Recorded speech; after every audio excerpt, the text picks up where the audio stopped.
हे झालं पाहिजे शेती. हॅलो, हॅलो, हा बोला बोला. आवाज येतोय? हा बोला, कंटिन्यू करा.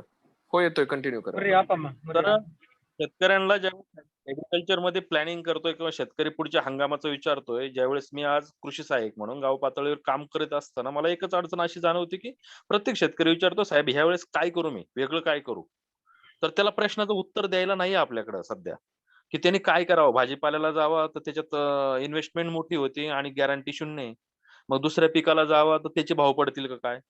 सोयाबीनला जावं तर त्याची वेगळ्याच म्हणजे ही जी परिस्थिती, की प्राथमिक गाव पातळीवर सुद्धा शेतकऱ्याला पोस्ट कोविड याच्याबद्दल शेतकऱ्याला कशाचीच गॅरंटी येत नाही. मग त्याच्यामुळे सगळं उतरलंय. दूध धंद्याच्या बाबतीत विचार केला तर आज जे ₹30 वर दूध होतं, आज ते ₹20-22 वर आलेलं आहे. म्हणजे पोस्ट कोविड नंतर शेतीची अवस्था आणखीन बिकट होत जाणार आहे. शेतकरी आज कमवायला लागलाय. परंतु काय कमवायचं आता त्याच्यापुढे परत दर सीझनला प्रश्न आहे. आता हा सीझन संपला. उन्हाळ्यात ॲक्चुअली भाजीपाल्याचं क्षेत्र यावर्षी भरपूर प्रमाणात वाढत होतं. टोमॅटोमध्ये एक प्रश्न आले, व्हायरसचे तयार झाले सगळे परत. आणि यामुळं पुढच्या भाजीपाल्याला सगळ्यात मोठं चॅलेंज आहे. शेतकरी पैसा घालवणार आहे. परंतु तो त्याच्यातून मिळेल की नाही त्याची शाश्वती त्याला अजून तरी कमीत कमी वर्ष, दीड वर्ष राहील असं मला नाही वाटत. धन्यवाद. तेजोमय. हॅलो. हा विजय गायकवाड सर, कंटिन्यू करा. पाटील सर, हे शेतीचे प्रॉब्लेम काय म्हणजे पोस्ट कोरोना काय ऑपॉर्च्युनिटी दिसत आहेत, काय चॅलेंजेस, त्याच्यावर काय तुम्ही सांगू शकाल?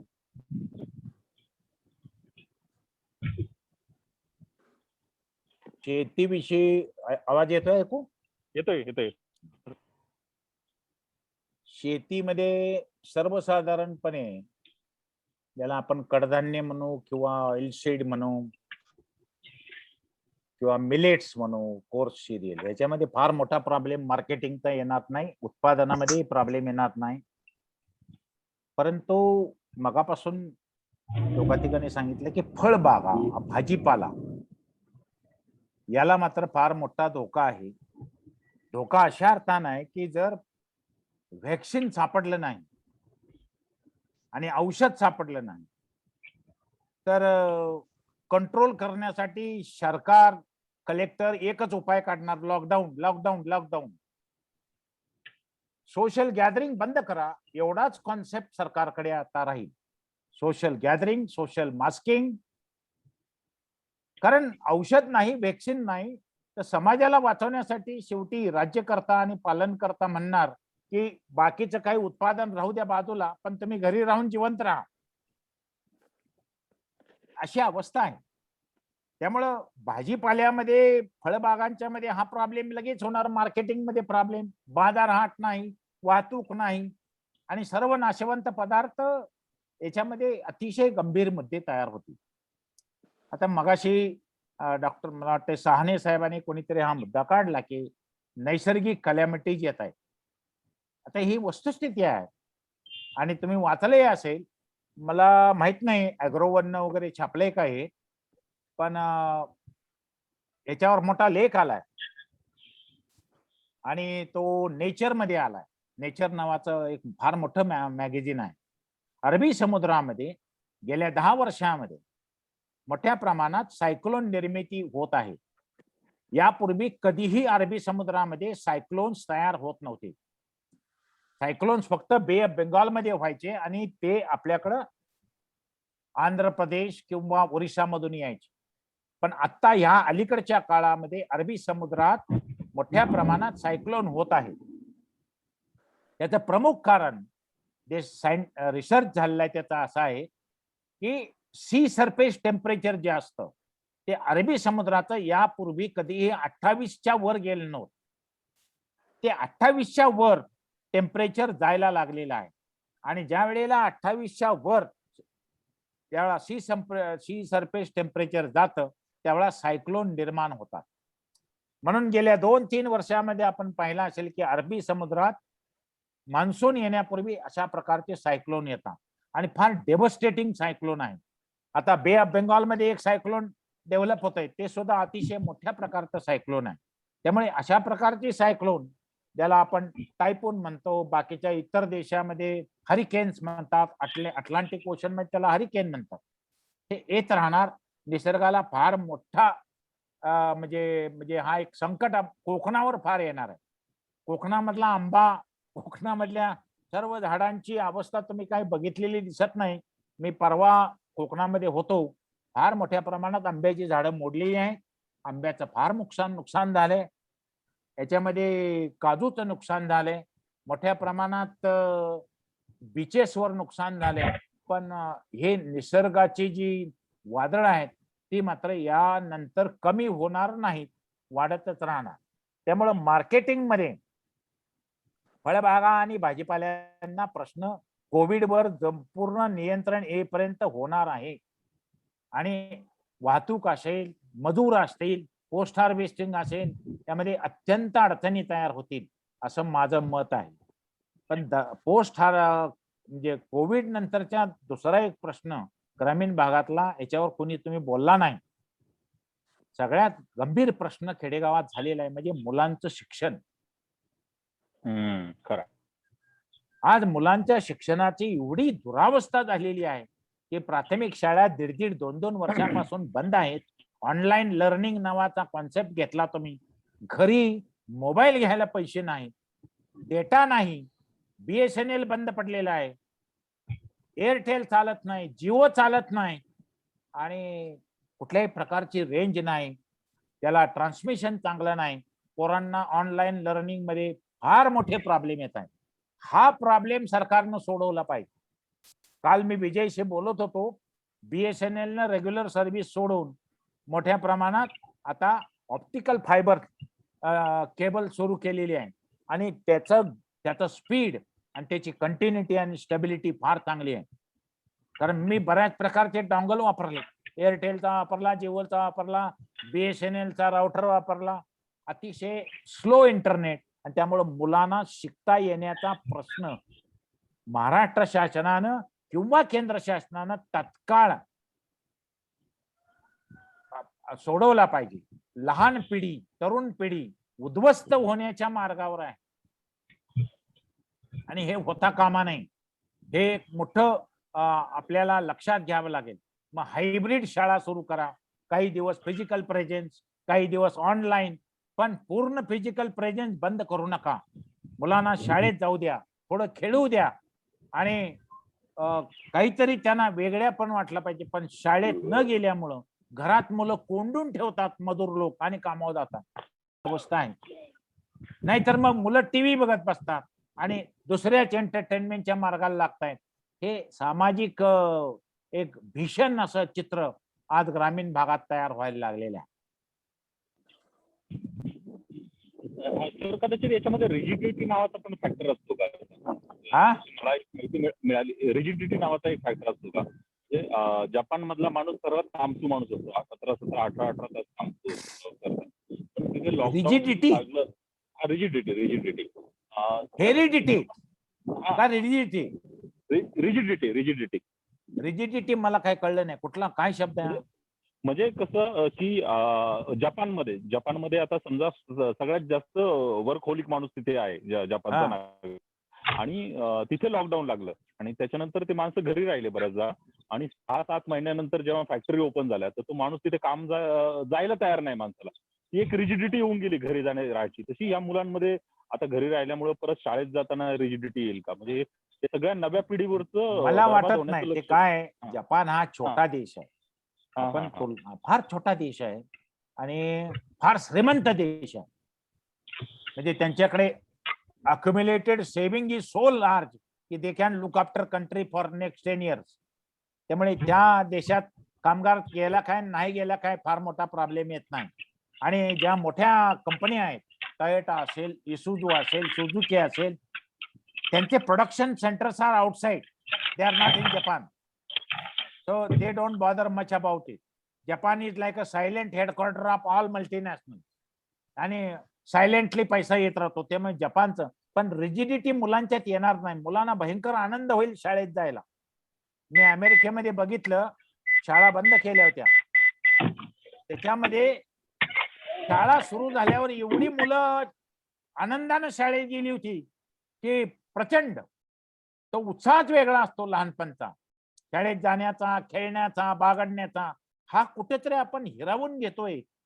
आणि ह्याच्या मागचं सगळं चित्र म्हणजे व्हॅक्सिनची योग्य प्रिपरेशन फॉरेन मधनं आणणं, हितनं करणं हे आपण केलं नाही. आणि या देशात नेतृत्व ह्यात फार फेल गेलं. आता ह्याचं काय होणार आहे मला माहित नाही राजकीय दृष्ट्या, पण चुकीचं झालंय असं मला प्रामाणिकपणे वाटतं. आणखी काय प्रश्न असेल तर सांगा. सर, नागार्जुन सर आणि आपल्याला पाटील साहेबांना प्रश्न होता की न्यू नॉर्मल कधी होईल, असं म्हणजे आपल्या अजेंड्यावर एक विषय होता की 2 प्रश्न होते. एक, न्यू नॉर्मल कधी होईल, आणि इम्युनिटी बुस्टर साठी इंडियन वेनं काय टेक्निक्स आहेत. आता जर तिसरी लाट किंवा काही परिस्थिती गंभीर होणार असेल तर आपण इम्युनिटी बुस्टर साठी काय करणं अपेक्षित आहे? दोघांनाही प्रश्न आहे सर. हे काय ते इम्युनिटी वगैरे जे कॉन्सेप्ट आहे ना, इम्युनिटी वाढवा मान्य, ज्याला प्रिव्हेंटिव्ह मेजर म्हणतो आपण. प्रिव्हेंटिव्ह मेजर मधलाच इम्युनिटी हा एक भाग आहे. इम्युनिटी मध्ये तुम्ही मोठ्या प्रमाणात प्राणायाम करा, मोठ्या प्रमाणात आपले जे आयुर्वेदिक उपचार असतात ते करा. That gives lot of capacity to withstand corona attack. That is a fact. People are not doing. आज जे तुम्ही मृत्यू पावलेले लोक आहेत त्यांच्याकडे जर बघितलं, डिटेल्ड अनालिसिस केलं, तर ते कोमॉर्बिडिटीचे लोक आहेत, जे सेडेंटरी लाईफ आहे असे लोक आहेत, ज्यांना दुसरे आजार झालेले आहेत असे लोक आहेत, आणि जे काही व्यायाम करत नाहीत असेही लोक आहेत, जे भयंकर स्मोकिंग करतात असेही लोक आहेत, वजन जास्त असलेले लोक जास्त आहेत. त्यामुळं जे सेडेंटरी लाईफ आहे अशा लोकांना फार मोठा धोका आहे याच्यामध्ये. पण जे ऍक्टिव्ह आहेत, जे काम करतायत, जे चालतायत, पळतायत, कष्ट करतायत, अशा लोकांना कोरोनामुळे फारसा काही होणार नाही. It's a fact. कारण corona, if you look at the original corona family, corona is like a common cold virus. Only thing is, बरेच लोक ह्याचा अनालिसिस करत नाही. कॉमन कोल्ड व्हायरसचा रिप्रोडक्शन रेट हा एकापेक्षा कमी असतो, आणि कोरोना व्हायरसचा रिप्रोडक्शन रेट हा 3.5% आहे. म्हणजे 1 माणसापासून 3.5% माणसाला लागतो. कॉमन कोल्ड आणि कॉमन फ्लू मध्ये एका माणसापासून 0.89 होतं. त्यामुळे ह्याचा रिप्रोडक्शन रेट हा अतिशय जास्त आहे. हा त्यातला महत्वाचा फरक आहे. त्यामुळं हा जो प्रकार आहे तो हळूहळू न्यू नॉर्मल यायला, भारतामध्ये व्हॅक्सिनेशन जर झालं नाही तर न्यू नॉर्मल यायला अजून 3 वर्षे लागतील. आणि देशाची एवढी अपरिमित हानी होणार आहे, विपरीतपणा होणार आहे, फार समाजामध्ये सोशल अनरेस्ट होईल, लोकांना रोजगार वगैरेचा भयंकर मोठा प्रश्न येईल. आताच तुम्ही बघा 2 वर्षामध्ये इन्फॉर्मल सेक्टर, ज्याला अनौपचारिक सेक्टर म्हणतो, त्या लहान उद्योग, छोटे उद्योग आज जवळजवळ बंद पडलेले आहेत. तिथला कामगार निघून गेलेला आहे, त्यांना रोजगार नाही, पूर्वीसारखं रिवायवल झालं नाही. कर्ज देतो म्हणले तरी ते बँकेत येत नाही. आणि त्यामुळे न्यू नॉर्मल होण्याची अवस्था मला नाही वाटत जोपर्यंत व्हॅक्सिनेशन 60-70% वर जात नाही तोपर्यंत. कारण ह्याच्यावर जर औषध नाही आहे, औषध आणि व्हॅक्सिन मध्ये वेगळा आहे. Vaccine is not a drug. Vaccine is a preventive measure. Drug is a curative measure. Drug नाहीच आहे. आणि हे व्हॅक्सिन मोठ्या प्रमाणात आपण इम्पोर्ट करायला पाहिजे होतं, प्लॅनिंग करायला पाहिजे होतं, प्रोडक्शन करायला पाहिजे होतं, सिरम इन्स्टिट्यूट वाल्याला मोटिवेट करायला पाहिजे होतं. हे सोडून आपण भाषण मारत बसलो की आम्ही कोरोनावर मात मिळवली आणि कोरोनाचा मृत्यू झाला भारतात, आणि आपण केलं 8 कोटी एक्सपोर्ट केलं. मला वाटते कुठेतरी नियोजन फार मोठ्या प्रमाणात चुकलं आपलं, आणि देशातली सगळी लोकसंख्या आणि तरुण मंडळी अडचणीत आलेली आहे. हेल्पलेसनेस आलेला आहे आपल्याकडे. काय करणार तुम्ही? आम्ही सर्वसामान्य माणसं काही करू शकत नाही ना, घरात बसणे अशीच फक्त अवस्था होऊन बसणार आहे आता. बरोबर. चालेल. आता नानासाहेब पाटील सरांना काही प्रश्न असतील तर शेवटचे विचारून घ्या. मग नानासाहेब पाटील एक्झिट करतील आणि आपण 1-1:30 पर्यंत कंटिन्यू करायचं. नंतर नानासाहेब थोरात येणार आहेत आपल्याकडे ऑक्सफोर्ड विद्यापीठावरून. ते आपल्याशी थोडा वेळ बोलणार आहेत. तर काय विचारायचं असेल तर विचारून घ्या. Vijay, can I have a comment, please, on what just Patil sir just mentioned? Please Nagarjuna. Please continue. See, sometimes I'm taken wrong by some other family members or my other friends in Andhra when I say something with my experience from overseas. Okay, see, when people look at a system from outside, we will have a holistic approach. We'll look at it completely, and then we see where the faults are. Okay, it's not like finding faults. It is just the faults are there. People like me, when we look from outside, we can see it very clearly. Then people within the system, so within a circle, when you look outside to the circle, you only see in one direction. But when I look at the circle from the top, I can look at the whole circle clearly. So with that attitude, I will tell you two things, Vijay, just for my feedback on everything that today Patil sir has mentioned, or whatever I am seeing is lacking there. So first thing first is, did you know, putting everything together from last year, all our meetings, 5, 10, 15 of them, we spoke so much about what should have been done and what's not being done and everything. I'll tell you one little example of the attitude of the community in Australia towards this COVID.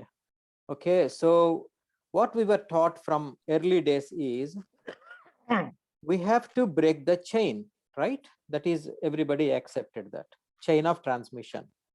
But what we were told is we have to break the chain on one side of the equation. On the other side of equation, we have to build a chain. So one side we are breaking a chain, one side we are building a chain. So what are we breaking? Of course, transmission. We all know that. What are we building? That is very important, which we haven't done in India for the past 1 year or so. What we haven't built is a chain of scientific data and science-driven policy to a common man. So how the chain is built here in Australia, in Melbourne, every day at 10 o'clock in the morning, our premier, we call them premier, which is our chief minister in India, he will come on live TV on every channel, and he will speak for 45 minutes, and he will take questions for 45 minutes. So 1.5 hours of his live streaming every day, no matter how many cases, no matter how many deaths, no matter what's happening. So that gives a confidence to the people like me sitting in the home or in the office to watch the face of my leader and say, okay, he's doing something. Let's see, give him a chance. They are doing something. You know what he told us repeatedly over and over again? The chain that they have to build. One thing is, the people like me sitting in the home and my office, a common man listen to a responsible media channel or a media delivery to deliver the to deliver the message. Okay, so my chain is, I am linking my advice or my the suggestions from the government through a media, be it a social media, be it a TV channel or a newspaper. Okay, media. Who is media getting the direction from? The office of the premier or the chief minister's office or chief minister himself. Who is the chief minister getting the information from? Chief medical officer of his office. Where is the chief medical officer getting the information from? From the medical research, from the hospitals around him, the hospitals that he is managing, all the team that he is employed to look after the healthcare crisis. Okay, so they built a system, healthcare crisis systems, crisis management system. So chief health officer is monitoring all these things. So who are these health care management system getting the advice from? The research institutes. Who are the research institutes getting the knowledge from? The universities. So the chain that they built is from the universities and from the research houses to a common man like you and me sitting in the homes. There is a constant barrage of information being transmitted through the chain.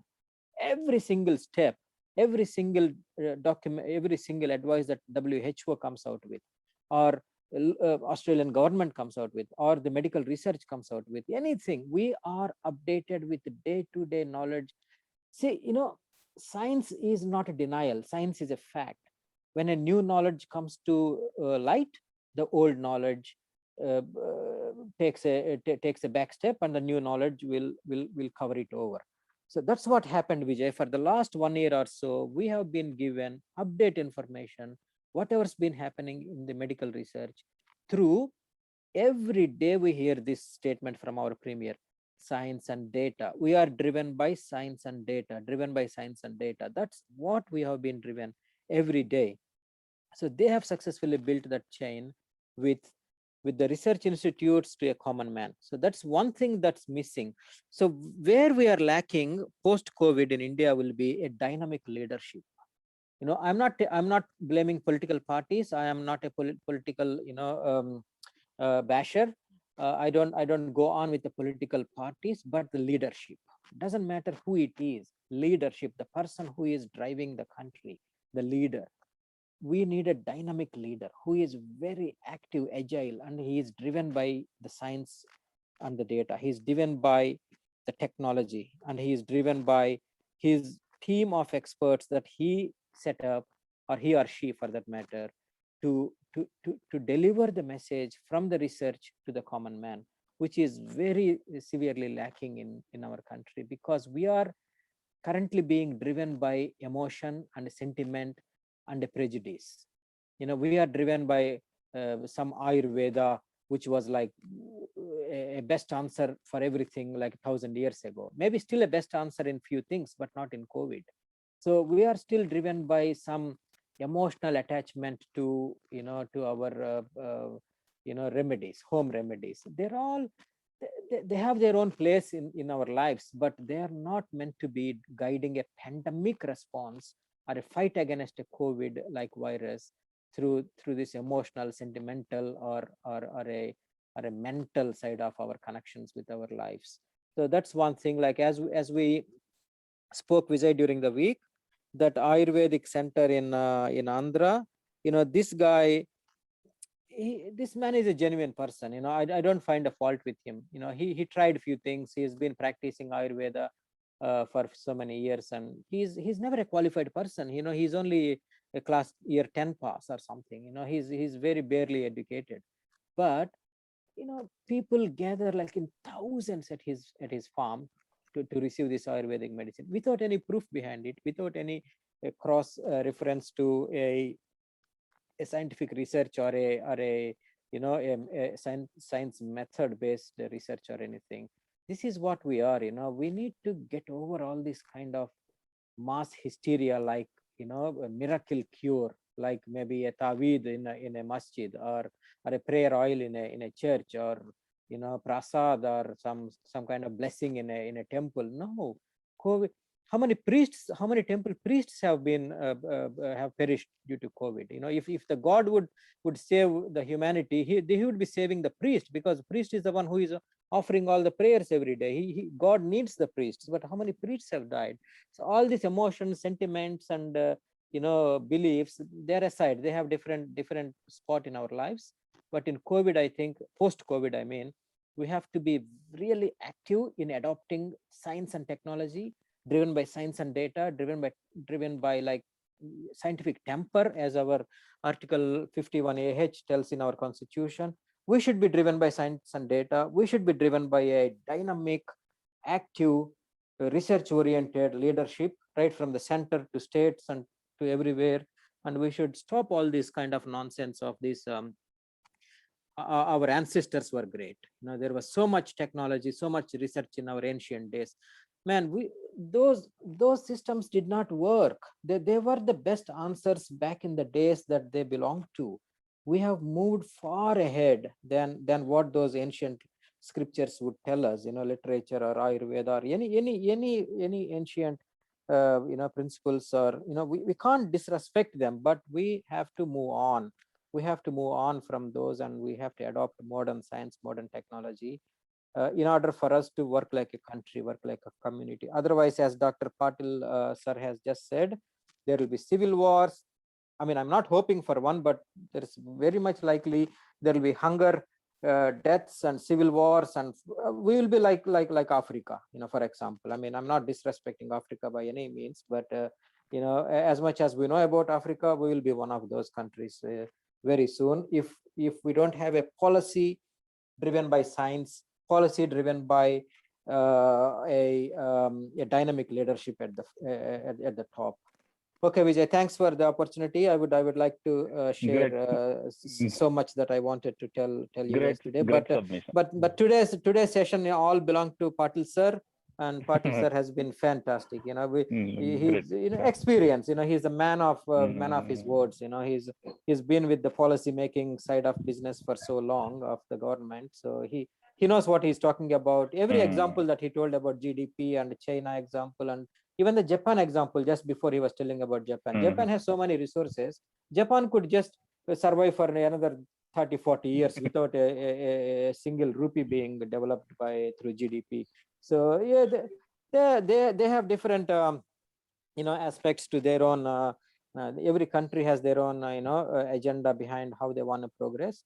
But yeah, we have to catch up a lot, Vijay. We have to I think we should forget last 75 years of independence, and post-COVID will be our first day of independence, and see how Jawaharlal Nehru and those guys have formed our nation together. The other guy, the statue, Vallabhbhai Patel, Sardar Vallabhbhai Patel, and all those, the Nehru's team, how they formed our country as an independent India. We should have a leadership like such a strong dynamic leader at the top to consider this as a rebirth. India reborn again, and then let's go, start zero and let's go. That's how only we can achieve the dreams that we all have. Okay, Vijay, Great, thanks for Nagarajan. the opportunity. I will keep listening Yes, to everybody. yes. I have about another 10 minutes to go. I will keep listening.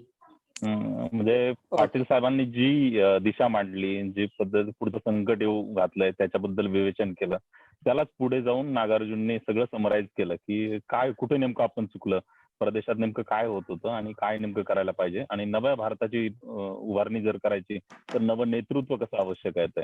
आपल्या अजेंड्यावरचा पुढला विषय आहे म्हणजे जसं नागार्जुनने सांगितलं की break the chain, आणि एक चेन तयार करणं माणसामध्ये ती महत्वाची आहे. तर महाराष्ट्र सरकारचा एक कार्यक्रम होता, आपलं कुटुंब आणि आपली जबाबदारी.